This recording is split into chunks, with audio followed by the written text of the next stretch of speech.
Good afternoon, welcome to good health. Asthma మరియు allergy sinus సమస్యలతో బాధపడుతున్నారా? వీటి వల్ల కలిగే అనారోగ్య సమస్యలు ఏంటి? ఇవి రాకుండా ఎలాంటి జాగ్రత్తలు తీసుకోవాలి? అలాగే హోమియోపతిలో ఎటువంటి చికిత్స అందుబాటులో ఉందో తెలియజేయడానికి మనతో పాటు హోమియో కేర్ ఇంటర్నేషనల్ నుండి డాక్టర్ వరలక్ష్మి గారు ఉన్నారు. వారిని అడిగి మరిన్ని విషయాలు తెలుసుకుందాం. హలో అండి, గుడ్ ఆఫ్టర్నూన్. హలో. అసలు ఆస్తమా, అలర్జీ, సైనస్ ఈ మూడు ప్రాబ్లమ్స్కి ఉన్న రిలేషన్ ఏంటి? అలాగే ఈ మూడు రావడానికి రీజన్స్ ఏంటి? ఫస్ట్ అండి, మనకి ఇవన్నింటికి మూల కారణం వచ్చేసి అలర్జీ అన్నమాట. అలర్జీ అంటే ఏంటంటే మనకు మెయిన్గా కొన్ని అలర్జెన్స్ అంటే ఏంటంటే మన ఒక ఆరోగ్యవంతమైనటువంటి వ్యక్తి కనుక కొన్నింటికి ఎక్స్పోజ్ అయినప్పుడు మనకి అంటే మనకు డస్ట్ కానీ, పోలెన్ కానీ, లేదంటే కొన్ని కెమికల్స్ కానీ, స్ట్రాంగ్ స్మెల్స్ కానీ ఇలాంటి వాటికి ఎక్స్పోజ్ అయినప్పుడు మనకి సాధారణంగా 1-2 తుమ్ములు రావడం కానీ, 1-2 చుక్కల మ్యూకస్ అంటే శ్లేష్మం అనేటువంటిది బయటికి రావడం అనేది మనం చూస్తుంటాం. అంటే ఇదేంటంటే మనకు బాడీలోకి ఎంటర్ అయినటువంటి అలర్జెన్స్ని బయటికి పంపించేటువంటి ప్రక్రియ అన్నమాట. అంటే మన ఇమ్యూన్ సిస్టమ్ అనేటువంటిది వాటిని మన బాడీలోకి ఎంటర్ కాకుండా వాటిని బయటికి పంపిస్తూ ఉంటుంది. అంటే తుమ్ముల ద్వారా కానీ, లేదంటే డిశ్చార్జ్ ద్వారా కానీ. అయితే అలానే మరి ఇమ్యూన్ సిస్టమ్ అనేటువంటి తక్కువగా ఉన్న వాళ్ళ లోపల, అంటే ఈ అలర్జిక్ టెండెన్సీ ఉన్న వాళ్ళలో ఏమవుతుందంటే ఈ అలర్జెన్స్కి ఎప్పుడైతే కనుక వాళ్ళు ఎక్స్పోజ్ అవుతారో, అంటే అది శ్వాస ద్వారా కావచ్చు, లేదా మనము ఫుడ్ ద్వారా, అంటే మనం తీసుకున్నటువంటి ఆహారం ద్వారా కావచ్చు, పీల్చేటువంటి గాలి కావచ్చు, లేదా మనం ఉండేటువంటి పరిసరాల్లో ఉండేటువంటి అలర్జెన్స్కి మనం ఎక్స్పోజ్ అయినప్పుడు ఏమవుతుందంటే ఇది మన ఇమ్యూన్ సిస్టమ్ అనేటువంటిది అతిగా స్పందించడం అనేది జరుగుతుంది. ఇది అతిగా స్పందించటం వలన కొన్ని యాంటీబాడీస్, అంటే ఇమ్యూనోగ్లోబులిన్ E అనేటువంటి యాంటీబాడీస్ ఎక్కువగా మన రక్తంలోకి విడుదల కావడం అనేది చూస్తుంటాం. దానివల్ల ఏమవుతుందంటే మనకు చర్మం పైన దద్దుర్లు రావడము, విపరీతమైన దురద ఉండడము, తర్వాత ముక్కులో ఎక్కువగా తుమ్ములు రావటము, ముక్కు మట వాటర్ రావటము, అలానే కళ్ళల్లో దురద ఏర్పడము, కళ్ళు ఎర్రగా మారడము, ఇలాంటి లక్షణాలను మనము అలర్జీ లోపల చూస్తూ ఉంటాం అన్నమాట. అయితే ఇప్పుడు మనం సైనస్, తర్వాత అలర్జిక్ రైనైటిస్ కానీ, లేదా ఆస్తమా, ఈ మూడింటికి కూడా ఈ అలర్జీ అనేటువంటిది ఒక ప్రధానమైనటువంటి కారణంగా చెప్పుకోవచ్చు అనమాట. అంటే ఈ మూడు కండిషన్స్ కూడా మనకు శ్వాస వ్యవస్థకు సంబంధించినటువంటివి. ఇవన్నీ కూడా ఫస్ట్ అలర్జీతో స్టార్ట్ అవుతాయి. అలర్జిక్ రైనైటిస్ స్టార్ట్ అయిన తర్వాత సెకండ్ స్టేజ్ వచ్చేసి మనకి సైనసైటిస్ అనమాట. సైనసైటిస్ని మనం ఎప్పుడైతే దానిని నెగ్లెక్ట్ చేస్తామో ఆ ఇన్ఫెక్షన్ అనేటువంటిది లోపలికి స్ప్రెడ్ అవ్వడం వల్ల మనకు బ్రాంకైటిస్ అని, బ్రాంకియల్ ఆస్తమాగా లీడ్ అవుతూ ఉంటుంది.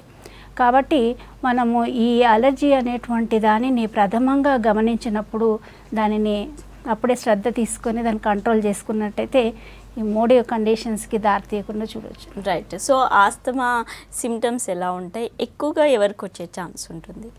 ఆస్తమా అనేటువంటిది మనకు చిన్నపిల్లల్లో చూడొచ్చు, అలానే అంటే ముసలి వాళ్ళల్లో కూడా ఈ కండిషన్ చూడొచ్చండి. చిన్నపిల్లల్లో తరచుగా చూసేది ఏంటంటే మనకి ఎక్కువగా పిల్లలు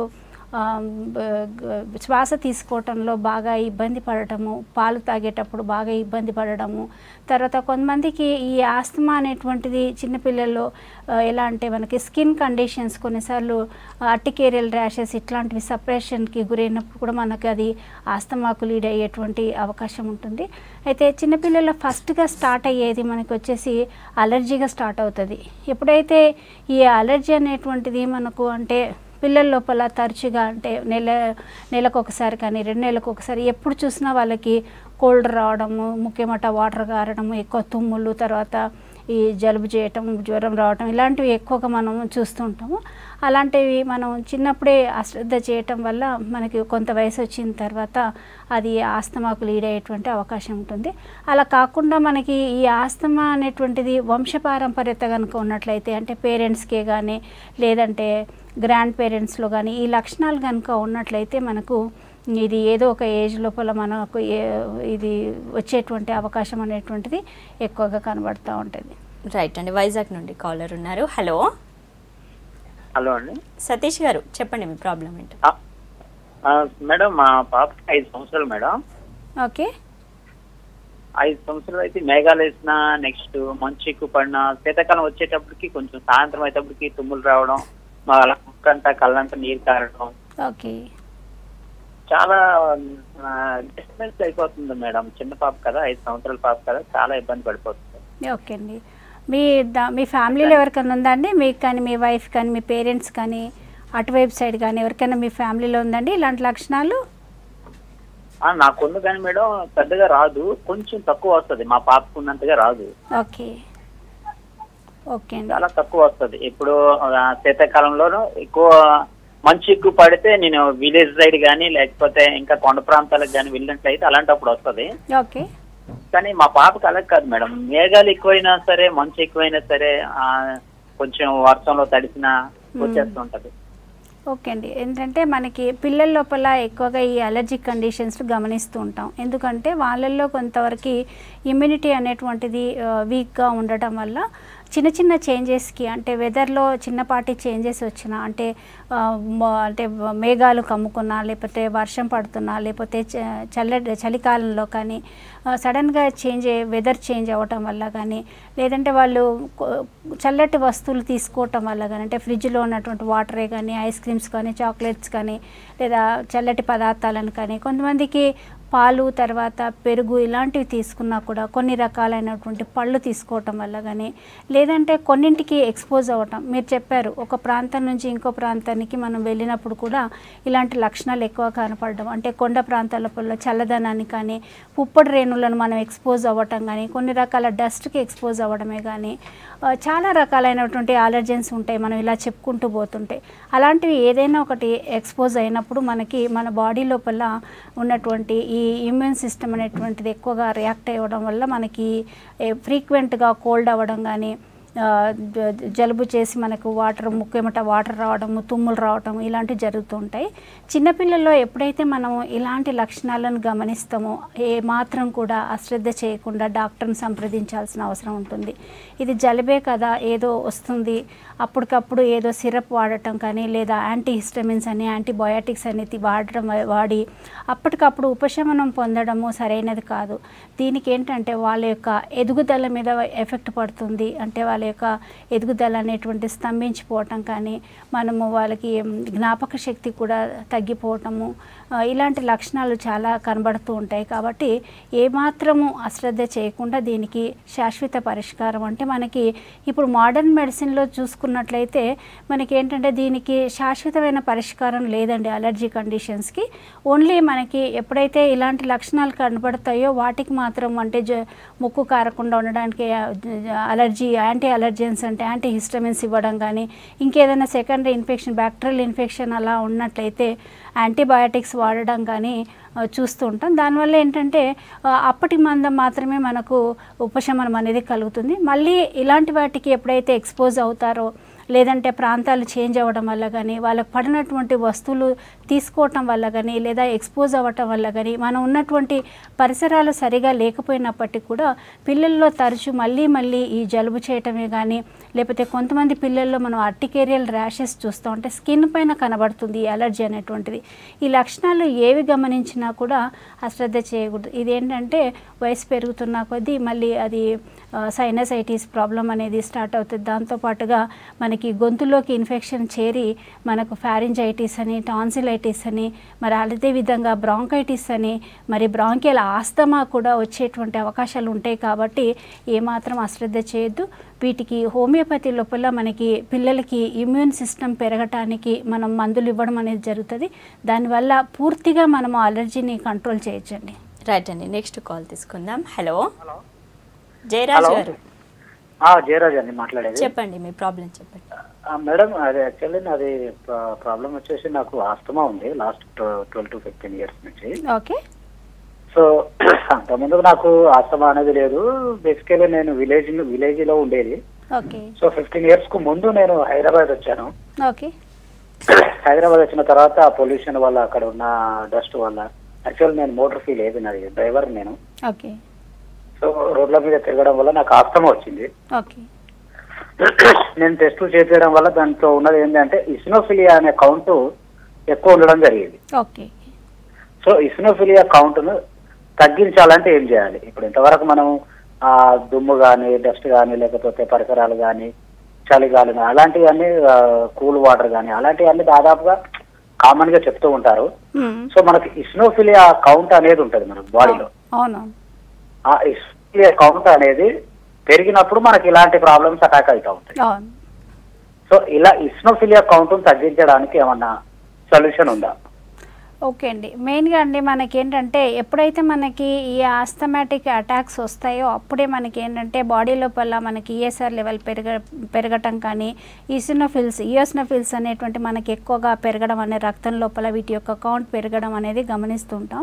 ఇదేంటంటే ఎప్పుడైతే మనకి ఈ అలర్జీకి మనము ఈ ఆస్తమాకి లోన్ అవుతామో అలాంటప్పుడే మనకి ఇలాంటి చేంజెస్ అనేవి ఉంటాయి. ప్రతి వ్యక్తి కూడా గమనించాల్సింది ఏంటి అంటే ఆస్తమా అనేటువంటిది కొంతమందికి కొన్ని రకాల కారణాల వల్ల దాన్ని ట్రిగర్ ఫ్యాక్టర్స్ అని చెప్పుకుంటామండి. అలాంటి ఫ్యాక్టర్స్ ఏమున్నాయని ప్రతి ఇండివిజువల్ కూడా గమనించుకోవాలి. అంటే ప్రతి ఒక్కరికి కూడా ఒకే రకమైనటువంటి వాటి వల్ల మనకి ఈ ఆస్తమా వస్తుందని చెప్పడానికి లేదండి. కొంతమందికి కొన్ని రకాల ఆహారం వల్ల రావచ్చు, కొంతమందికి కొన్ని రకాల అంటే మన గాలిలో ఉన్నటువంటి చాలా రకాల వాయువులు ఉంటాయి మన గాలిలో, అంటే కార్బన్ మోనాక్సైడ్ అండి, సల్ఫర్ డైఆక్సైడ్ ఇట్లాంటివి చాలా ఉంటాయి. వాటన్నిటికీ మనం లోనైనప్పుడు కానీ మరి ఈ గాఢమైనటువంటి పొగలకు కానీ ఇంట్లో మనకు తాలింపులు వేసినప్పుడు కానీ లేదంటే చాలా ఇట్లాంటివి ఏదైనా స్ట్రాంగ్ స్మెల్స్కి మనం ఎక్స్పోజ్ అయినప్పుడు కానీ లేదా మనం పని చేస్తున్న పరిసరాల్లో కూడా అంటే మీరు ఇప్పుడు డ్రైవింగ్ చేస్తున్నాం అంటున్నారు, వీటిల్లో ఏంటంటే ఎక్కువగా గాలికి ఎక్స్పోజ్ కావడము, మనం దుమ్ముకి ఎక్స్పోజ్ కావడము, వీటి వల్ల ఏమవుతుందంటే మన ఇమ్యూన్ సిస్టమ్ అనేది డిస్టర్బ్ అయిపోతుంది. దానివల్ల మనకి ఈ వాయునాళాల్లో ఉండేటువంటి అంటే మనకు సమ్ ఇన్ఫెక్షన్ ఏర్పడడం కానీ లేదంటే అలర్జీ స్టార్ట్ అవ్వటం కానీ దాంతోపాటుగా మనకి ఈ వాయునాళాలు కూడా కుచించుకుపోవడము అనేటువంటిది జరుగుతుంది. దానివల్ల ఏమవుతుందంటే ఈ గాలి అనేటువంటిది పూర్తిగా లోపలికి వెళ్ళిపోవటం కానీ లోపల ఉన్నటువంటి గాలి పూర్తిగా బయటికి ఫ్రీగా రావటానికి ఇబ్బందికరంగా మారుతుంది. ఎందుకంటే ఈ వాయునాళాలు అనేటువంటి బాగా దగ్గరికి అయిపోవటం వల్ల మనకి ఇది జరుగుతూ ఉంటుంది. ఇలాంటి వాటికి ఏంటంటే మనకు ఆస్తమాకి ఫస్ట్ ట్రీట్మెంట్ కంటే కూడా ముందుగా మనం గమనించాల్సింది దేనివల్ల మనకి ఇలాంటి ప్రాబ్లం వస్తున్నది అనేది వాటిని మనము చాలా వరకు అవాయిడ్ చేయాల్సిన అవసరం ఉంటుంది. మన హోమియోపతి వైద్యపరంగా అయితే మేము ఏం చేస్తూ ఉంటామంటే ప్రతి ఒక్క పేషెంట్కి కూడా మనము ఇమ్యూనిటీని వాళ్ళకి ఎన్హాన్స్ అవ్వటానికి మనం కొన్ని మెడికేషన్ అనేది ఇవ్వడం జరుగుతుంది. అంటే పేషెంట్ అనేటువంటిది ఎలాంటి పరిసరాలలో వెళ్ళినా కూడా ఎలాంటి అలర్జెన్స్కి ఎక్స్పోజ్ అయినా కూడా ఎలాంటి సమస్య రాకుండా ఉండడం గురించి మనం ట్రీట్మెంట్ అనేది చేస్తూ ఉంటాం. దానివల్ల మీకు కొంత సమయం పట్టినప్పటికీ పరిష్కారం అనేది శాశ్వతంగా ఉంటుంది, ఎలాంటి సైడ్ ఎఫెక్ట్స్ ఉండవు. వీలైతే కనుక మీరు హోమియోను సంప్రదించండి, తప్పకుండా మీ ప్రాబ్లంకి సొల్యూషన్ ఉందండి. రైట్ అండి. నెక్స్ట్ కాలర్ ఉన్నారు. హలో హలో మేడం, ఇది చెప్పండి విజయ్ కుమార్ గారు. గొంతులో చాలా మేడం. ఏంటండి తేన్పులా? అంటే నాకు గొంతు మొత్తం వాటర్ కారడం, గొంతులో చాలా ఇన్ఫెక్షన్ అవుతుంది మేడం. ఓకే, హలో చెప్పండి వింటున్నా. గొంతులో ఇన్ఫెక్షన్ అవుతుంది మేడం నాకు. ఓకే, ఏంటండి మీకు అంటే సైనస్ ప్రాబ్లం వల్ల నాకు రోజు నేను డ్రైవింగ్ చేస్తాను మేడం నేను. అవునవును, చెప్పండి. హలో చెప్పండి వింటున్నాను. మేడం, అయితే నాకు చాలా ప్రాబ్లం అవుతుంది మేడం. తుమ్మడం ఎక్కువ అవుతుంది మేడం, దగ్గు వస్తుంది. ఓకే, 3 years నుంచి ఇలానే అవుతుంది. ఆపరేషన్ కూడా చేయించుకున్నా మేడం ముక్కుకి. ఓకే, అవుతుంది మేడం. నాకు చాలా ఏం కావట్లేదు, ముక్కు మాత్రం ఉంటుంది. ఓకే అండి, మీకు సైనసైటిస్ ప్రాబ్లం ఉన్నట్టుందండి. ఈ సైనసైటిస్ ప్రాబ్లంలో ఏమవుతుందంటే మనకి మెయిన్గా మనకు స్కల్లో అంటే పుర్రెలో చాలా సైనస్ గదులు ఉంటాయి అన్నమాట. అంటే గాలి గదులు అంటారు సైనసెస్ అంటే. ఇవి దాదాపుగా 30 నుంచి 40 చిన్న చిన్న గాలి గదులు ఉంటాయి. ఎక్కువగా మన మెయిన్ వచ్చేసి 4 జతల మనకు సైనసెస్లు అనేవి ఉంటాయి. అంటే అవి ముక్కు చుట్టూ భాగంలో, కళ్ళ చుట్టూ, తర్వాత పుర్రెల్లో ఉంటాయి. ఇవన్నీ కూడా ఏంటంటే మనకి ఈ మాట్లాడేటప్పుడు వాయిస్ని మెయింటైన్ చేయడం కానీ, తర్వాత ఈ గాలి గదుల లోపల మ్యూకస్ మెంబ్రేన్ అనేది ఉంటుంది. ఈ మ్యూకస్ మెంబ్రేన్ ఎప్పుడైతే కొన్ని ఇన్ఫెక్షన్స్కు దారితీస్తుందో, లేదా వీటి లోపల కలిగేటువంటి ఇన్ఫెక్షన్సే కావచ్చు, లేదంటే మనకి ఈ అలర్జీ టెండెన్సీ ఉన్న వాళ్ళ లోపల, అంటే కామన్ కోల్డ్ అంటే మనకు జలుబు చేసినప్పుడు కానీ, లేదంటే జలుబు చేసినప్పుడు మెయిన్గా ఏమవుతుందంటే ఈ సైనస్లో ఉండేటువంటి పొర అనేటువంటిది ఉబ్బిపోవడం అనేది జరుగుతుంది. దాంతోపాటు మనకి ఈ సైనస్లో ఈ డిశ్చార్జ్ అనేటువంటిది అక్కడ అంటే శ్లేష్మం అనేది ఎక్కువగా తయారైపోయి అక్కడే నిల్వ ఉండిపోవడం అనేది జరుగుతుంది. అది ఏంటంటే అది సైనస్లో ఉన్నటువంటి ఆ డిశ్చార్జ్ అనేటువంటి ముక్కు ద్వారా బయటికి రాకుండా మనకి ముక్కులో వెనుక భాగం నుంచి అది గొంతులోకి లీక్ అవ్వడం అనేది జరుగుతుంది. దాన్నే పోస్ట్ నాజల్ డ్రిప్ అని చెప్తుంటాం. దీనివల్ల ఏమంటే ఇది మెయిన్ సైనస్లో చూస్తుంటాం. ఇంకొకటి ఏంటంటే దీని కారణం నేజల్ పాలిప్స్ ఉండడం వల్ల, అంటే ముక్కు లోపల మాంసపు చిన్న చిన్న మాంసపు ముద్దలు కూడా తయారవుతూ ఉంటాయి. దీనన్నింటికి కూడా మనకు ఈ సైనసైటిస్ కానీ, లేదంటే ఈ నేజల్ పాలిప్స్ కానీ, తర్వాత మీకు ఈ థ్రోట్లో ఇరిటేషన్, తర్వాత కాఫ్ ఇలాంటి కంప్లైంట్స్ ఉన్నాయి అంటున్నారు. వీటికి సంబంధించి హోమియోపతి లోపల చాలా చక్కటి వైద్యం అవైలబుల్ ఉందండి. మీరు ఖచ్చితంగా హోమియోని సంప్రదించండి, మీకు పూర్తిగా పరిష్కారం ఉంటుందండి. రైట్. సో చిన్నపిల్లల్లో ఎంత కేర్ తీసుకున్నా కూడా వాళ్ళకి ఎప్పుడు కోల్డ్ ఉండడం, తుమ్ములు, దగ్గులు రావడం ఎక్కువగా చూస్తూ ఉంటాం, అలర్జీ ప్రాబ్లమ్స్. దీనికి కారణాలు ఏమైనా ఉన్నాయా? ఇంకా వాళ్ళకి ఇలాంటి ప్రికాషన్స్ తీసుకోవాలి? మెయిన్గా ఏంటంటే చిన్నపిల్లల లోపల మనకి ఇమ్యూనిటీ అనేటువంటిది కొంతవరకు తక్కువ ఉంటుంది. దాంతో ఏంటంటే సెన్సిటివ్ ఉంటారు. ఇంకొకటి ఫ్యామిలీ హిస్టరీ ఉన్నా కూడా, అంటే పేరెంట్స్ కనుక ఇలాంటి హిస్టరీ ఉన్నట్లయితే, ఎక్కడో ఒక చోట మనకి ఈ అలర్జిక్ టెండెన్సీ కనుక ఉన్నట్లయితే ఖచ్చితంగా పిల్లల లోపల ఏంటంటే తరచుగా జలుబు చేయటము, అంటే పక్కన స్కూల్కి వెళ్ళినా కూడా ఎవరికో జలుబు ఉంటే కూడా వీళ్ళకి తొందరగా అటాక్ అవ్వడము, ఫ్యామిలీలో ఎవరికి జలుబు చేసినా కూడా వీళ్ళకి రావటం అనేటువంటిది పిల్లల లోపల ఎక్కువగా చూస్తూ ఉంటాం అన్నమాట. అంటే దీనికి కారణం ఏంటంటే ఓన్లీ ఇమ్యూన్ అనేటువంటి తక్కువగా ఉండడం. అలర్జిక్ టెండెన్సీ ఉన్నట్లయితే మాత్రం ఖచ్చితంగా వాళ్ళు తొందరగా క్యాచ్ చేసే అవకాశం ఎక్కువగా ఉంటుంది. రైట్. సో కొంతమందికి సీజన్తో పని లేకుండా, అంటే ఈ సైనస్ ప్రాబ్లం ఉన్న వాళ్ళు మామూలుగా ఈ వింటర్లో ఎక్కువగా సిక్ అవుతూ ఉంటారు. అలా కాకుండా నార్మల్గా సీజన్తో పని లేకుండా కూడా ఎప్పుడు పొడి దగ్గు ఉండడం, కొంతమందికి ఎక్కువగా తుమ్ములు రావడం, అట్లాంటివి చూస్తూ ఉంటాం. ఇది దేనివల్ల జరుగుతుంది? జనరల్గా అంటే మనం ఇలాంటి కండిషన్స్ని ఎప్పుడు చూస్తుంటాం అంటే వర్షాకాలంలో, తర్వాత వింటర్లో ఎక్కువగా పేషెంట్స్ ఈ కంప్లైంట్స్ను, అంటే ఆస్తమా కానీ, అలర్జీ కానీ, సైనసైటిస్ కానీ ఎక్కువగా బాధపడుతుంటారు. ఎందుకు అని అంటే ఆ సీజన్లో ఎక్కువగా వైరస్ అనేది ఎక్కువగా ఉంటుంది. అంటే ఆ చల్లటి వెదర్ ఒకటి అని చెప్పుకోవచ్చు. అలానే ఈ వైరస్ అనేటువంటిది ఎక్కువగా ఉండడం వల్ల ఈ కామన్ కోల్డ్ అవ్వడము, అది తర్వాత సైనస్కి, తర్వాత వీటికి దారి తీయడం అనేది చూస్తూ ఉంటాము. అది ఓన్లీ వింటర్లో, వర్షాకాలంలోనే కాకుండా కొంతమందికి ఇర్రెస్పెక్టివ్ ఆఫ్ సీజన్, అంటే సమ్మర్లో కానీ వింటర్లో ఎప్పుడు చూసినా వాళ్ళకి జలుబు చేయడము, సైనస్ ప్రాబ్లము, తలనొప్పి రావడము, మొహం అంతా వాచిపోవటము, ముక్కుమట ఎప్పుడు వాటర్ గారడము, దగ్గు ఉండడము, ఆయాసం ఉండడం, ఇలాంటి లక్షణాలను ఎప్పుడు చూస్తుంటాం. అంటే వాళ్ళకి ఈ సివియర్ అలర్జిక్ టెండెన్సీ ఉన్నప్పుడు ఎలాంటి వాతావరణమైనా కూడా, అంటే ఓన్లీ వాతావరణమే కాకుండా మనకి డస్ట్, ఎన్నో అలర్జెన్స్ అని చెప్పుకున్నాం కదా, అంటే మన ఎయిర్లో ఉండే పొల్యూషన్ కావచ్చు, తీసుకునేటువంటి ఆహారంలో కొన్ని అలర్జెన్స్ ఉండి ఉండొచ్చు, వాళ్ళు వేసుకునే దుస్తుల్లో కూడా కొన్ని ఉండొచ్చు, ఇంట్లో కూడా ఒక్కొక్కసారి డస్ట్ దులిపినప్పుడు కానీ, ఇల్లు సర్దినప్పుడు కానీ, బుక్స్ సర్దినప్పుడు కానీ, ఇలాంటి వాటికి కూడా మనకి ఈ అలర్జిక్ కండిషన్స్ అనేటువంటివి చూడవచ్చు. కాబట్టి ఇలాంటివి ఇదే సీజన్ అదే సీజన్ అనకుండా ఎప్పుడైనా కూడా గమనించవచ్చు. రైట్ అండి. కాలర్ ఉన్నారు. హలో. హలో వేణుగారు మేడం, నమస్తే మేడం. చెప్పండి. నమస్తే అండి. మేడం, యాక్చువల్ ఏంటంటే ప్రాబ్లం ఏంటంటే ఇది నాకు ఆయాసం వస్తుంది మేడం. కొంచెం నచ్చిన 10 నిమిషాలు నచ్చిన ఏదైనా కానీ ముస తీసుకోవడం ఇబ్బంది అయిపోతుంది, ఆయాసం వచ్చేస్తుంది. ఓకే. మళ్ళీ ఇంకోటి ఏంటంటే నేను హాస్పిటల్లో చూపించుకుంటే వాళ్ళు రెస్పీ క్యాప్స్ అని ఒక మిషన్ ఇచ్చారు మేడం. అందులో ఒక టాబ్లెట్ వేసుకొని ప్రెస్ చేసి లోపలికి తీసుకుని చెప్పారు. అది ఒక 3 months వాడమని చెప్పారు. ఓకే.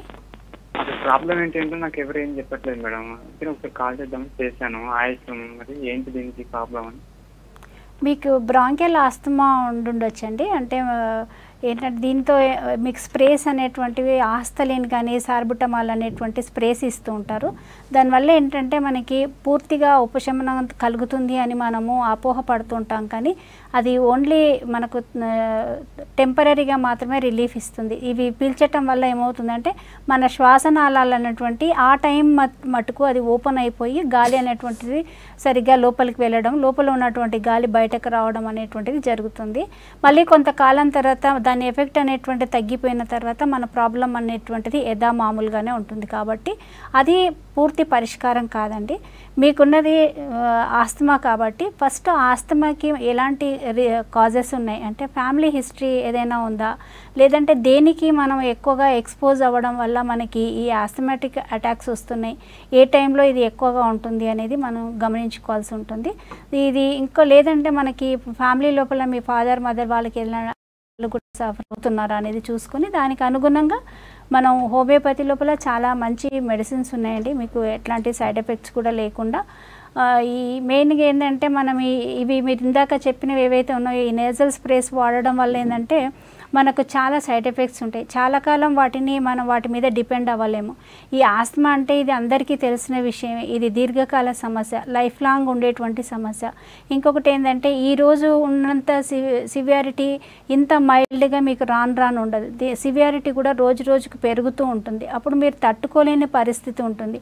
ఈ ఆస్తమా అనేటువంటిది బాగా సివియర్గా అయిన తర్వాత ప్రాణహాని కూడా జరిగేటువంటి అవకాశం, అంత సీరియస్ ప్రాబ్లం. కాబట్టి ఖచ్చితంగా మనం ఎప్పుడైతే ఇట్లాంటి మైల్డ్గా ఉన్నప్పుడే మనము సరైనటువంటి స్టెప్ తీసుకున్నట్లయితే మనకు దానిని పూర్తిగా నివారించుకోవడానికి అవకాశం ఎక్కువగా ఉంటుందని చెప్పొచ్చు. రైట్. సో ఆస్తమా కంటిన్యూ అవుతుంది, ప్రొలాంగ్ అవుతుంది, ఎక్కువ కాలం ఉంటుంది ఈ ప్రాబ్లం. సో అంత త్వరగా అయితే తగ్గదు. దీనికి హోమియోపతిలో ఎటువంటి ట్రీట్మెంట్ ఉంది? అలాగే ఎక్కువగా చిన్న పిల్లలకి వచ్చే ఛాన్సెస్ ఉంటాయి, అలర్జీ ప్రాబ్లమ్స్ కానీ ఆస్తమా, సైనస్. సో పిల్లలకి హోమియోపతి మెడిసిన్స్ వాడచ్చా? మనము పిల్లల్లో కనుక చూసినట్లంటే అండి, చిన్నప్పటి నుంచి మనం ఇచ్చేటువంటి యాంటీహిస్టమిన్స్, యాంటీబయాటిక్స్ ఇవి విపరీతంగా వాడడం వల్ల వాళ్ళ ఇమ్యూనిటీ అనేటువంటిది బాగా దెబ్బతింటుందండి. దానివల్ల ఏంటంటే వాళ్ళు చాలా చాలా సెన్సిటివ్ అయిపోతుంటారు. దీనివల్ల మనకి గెయిన్ చేసేది ఏముండదు. ప్రతి చిన్న దానికి వాళ్ళు సిక్ అయిపోవడం, వాళ్ళ రెసిస్టెన్స్ అనేటువంటిది పూర్తిగా తగ్గిపోవడం అనేది జరుగుతుంది. అలాంటి సందర్భంలో మనకి పిల్లలు చిన్న వయసులో ఉన్నప్పుడే కనుక హోమియోపతి మెడిసిన్స్ వాడి మనం ఇలాంటి వాటిని కొంతవరకు అవాయిడ్ చేసినట్లయితే కనుక ఖచ్చితంగా వాళ్ళ ఫ్యూచర్ బాగుంటుందండి. అంటే ఈ చిన్న చిన్న అలర్జీస్ మళ్ళీ అవి పెద్ద పెద్ద సమస్యలకు దారి తీయకుండా మనము పూర్తిగా అరికట్టవచ్చు. అలానే పెద్దవాళ్ళలో కానీ చిన్నవాళ్ళలో కానీ హోమియోపతి విధానం ఎలా ఉంటుందంటే, మనం ఫస్ట్ ఇప్పుడు ఆస్తమానా లేదా అలర్జీ ప్రాబ్లమా లేదంటే సైనసైటిస్ ప్రాబ్లమ్ ఏంటి అనేది ఫస్ట్ మనము రూల్ అవుట్ చేసుకోవాలి. దానికి అనుగుణంగా అంటే మనం సిమ్టమాటాలజీ అంటాం, అంటే సిమ్టమ్స్ వైజ్కి మనం చూసుకొని దానికి ఫస్ట్ ట్రీట్మెంట్ ఇవ్వడం అనేది జరుగుతుందండి. ఆ తర్వాత మనకి దాంతోపాటుగా మనము కాన్స్టిట్యూషనల్ సిమిలిమం అంటుంటాం. అంటే మన జెనెటిక్ కాన్స్టిట్యూషన్ సిమిలిమం అంటే మనకి దాని పేషెంట్ యొక్క రోగ లక్షణాలు, అలానే వాళ్ళ యొక్క మానసిక లక్షణాలు, తర్వాత శారీరక లక్షణాలు అన్నీ కూడా మనం పరిగణలోకి తీసుకొని కాన్స్టిట్యూషనల్ మెడిసిన్స్ అనేటువంటి ఇవ్వడం వల్ల ఇమ్యూనిటీ అనేటువంటిది పెరగడమే కాకుండా ఈ పెరగడం అనేది జరుగుతుంది. అలానే ఈ రోగ లక్షణాలను కూడా అందరూ అపోహపడుతున్నట్లుగా ఈ ఆస్తమాలు ఇవన్నీ లైఫ్ లాంగ్ ఉండే ప్రాబ్లమ్స్ కదా, ఈ హోమియోపతి ట్రీట్మెంట్ కూడా చాలా దీర్ఘకాలంగా ఉంటుంది అని చాలామంది అపోహపడుతున్నారు. అలా కాకుండా మనకి ఇమ్మీడియట్గా 1 month 1.5 months లోపలనే మనకు ఉన్నటువంటి ప్రాబ్లమ్స్ను సరిచేస్తూ పూర్తిగా ప్రాబ్లంని మూలం దాకా వెళ్ళి, అంటే ఆ మూల కారణాన్ని వెలికి తీసి దానికి సంబంధించినటువంటి ట్రీట్మెంట్ కాన్స్టిట్యూషనల్ విధానం ద్వారా ఇచ్చి పూర్తిగా నయం చేయడానికి మనకు హోమియోపతి ఉపయోగపడుతుందని చెప్పొచ్చు. రైట్ అండి. నెక్స్ట్ కాలర్ ఉన్నారు. Hello hello hello madam. Ramu garu madam చెప్పండి, మీ ప్రాబ్లం చెప్పండి. హలో హలో మేడం చెప్పండి మేడం. మీ ప్రాబ్లం ఏంటో చెప్పండి మేడం. మాకు ట్విన్స్ మేడం, బాబులు, 2 బాబులు. ఓకే మేడం, అయితే మా బాబుకు విపరీతంగా అలర్జీలో ఒక ఆయననేమో యాక్టివ్ గా ఉంటాడు, ఒక ఆయననేమో విపరీతంగా అలర్జీ లాగా ఆయనకు ఒక 1 week ఒక్కోసారి హెల్త్ అనుకూలించకపోవడము, మోషన్స్ కానీ మన జ్వరం లాగా వస్తూనే ఉంటుంది మేడం. ఓకే దానికి ప్రాబ్లం ఇప్పుడు మోషన్స్ కూడా విపరీతంగా అవుతుంటాయి వచ్చినప్పుడు. ఓకే. మా ఎట్లా ప్రాబ్లం మేడం, ఎక్కడ దవాఖాన చూపించినా కొన్ని 2-3 రోజులు తగ్గుతుంది, మళ్ళీ అట్లనే అవుతుంది మేడం. ఇది మీ బాబుకి మెయిన్గా ఏంటంటే రోగనిరోధక శక్తి బాగా తక్కువ ఉందండి. అంటే చాలా ఇమ్యూనిటీ అనేది చాలా తక్కువ ఉంది. అంటే రోగాన్ని ఎదుర్కొనేటువంటి శక్తి తక్కువ ఉన్నది బాబుకి. అంటే చాలా వీక్ ఉన్నాడు. కాబట్టి వీళ్ళకి ఏంటంటే ఎలా చిన్నపాటి ఆహారం తీసుకున్నా వాళ్ళకి మోషన్స్ అవ్వటం, వామిటింగ్స్ అవ్వటము, లేదా వాళ్ళు ఉండాల్సిన వెదర్ కూడా అటు ఇటు చేంజ్ అయినా కూడా వాళ్ళకి వెమ్మటే సర్ది అవ్వడం, అంటే జలుబు చేయటము, ముక్కులు గారటము, దగ్గు రావడము, జ్వరం రావడం, ఇలాంటివన్నీ కూడా ఈ జరుగుతూ ఉంటాయి. అలానే మీరు ఇంకొక చైల్డ్ కూడా చెప్పారు. దీంట్లో అండి ఈ అలర్జీ కండిషన్ లోపల పిల్లలు ఏంటంటే మనం గమనించాల్సిన విషయం ఏంటంటే ఎక్కువగా హైపర్ యాక్టివ్ ఉంటారు. అలాంటిది కూడా అంటే విపరీతంగా అలర్జీ చేయడం, విపరీతంగా యాక్టివ్నెస్ ఉంటుంది. అలాంటిది కూడా ఒక మంచి కారణం. అంటే చాలా వరకు ఏంటంటే పేరెంట్స్ అంతా చాలా సంతోషపడుతుంటారు, అంటే చాలా యాక్టివ్ అనేసి సంబరపడుతూ ఉంటారు. అది కూడా ఒక అబ్నార్మల్ కండిషన్ అనే చెప్పుకోవచ్చండి. దానికి కూడా ఈ అలర్జీ కండిషన్ ఇట్లాంటిది ఏదో ఒక యాంగిల్లో కోణంలో ఉండొచ్చు. కాబట్టి ఏంటంటే ఈ హైపర్ యాక్టివిటీ అనేటువంటి కండిషన్ కూడా చూస్తుంటాం. ఒకసారి ఇద్దరు పిల్లల్ని ఒకసారి డాక్టర్ దగ్గరికి తీసుకురండి, చూసి మనం దానికి తగినటువంటి ట్రీట్మెంట్ చేయొచ్చండి. ఖచ్చితంగా మీ బాబుకు ఏదైతే చెప్తున్నారో మీరు అవి తరచుగా వచ్చేటువంటి ప్రాబ్లంకు ప్రతిసారి మనం మోడర్న్ మెడిసిన్, ఇంగ్లీష్ మందులు వాడడం వలన పిల్లల యొక్క రెసిస్టెన్స్ అనేటువంటిది బాగా తగ్గిపోతుంది. కాబట్టి అది కాకుండా మీరు హోమియో మెడిసిన్స్ వాడండి. ఖచ్చితంగా అబ్బాయికి మళ్ళీ ఇలాంటి అటాక్స్ రాకుండా పూర్తిగా నివారించవచ్చండి. రైట్ అండి. సో ఆస్తమా, అలర్జీ, సైనస్ ప్రాబ్లమ్స్కి హోమియోపతిలో మంచి ట్రీట్మెంట్స్ ఉన్నాయంటున్నారు. థ్యాంక్ యూ సో మచ్ అండి. ఇది ఇవాల్టి good health. Keep watching E6 news.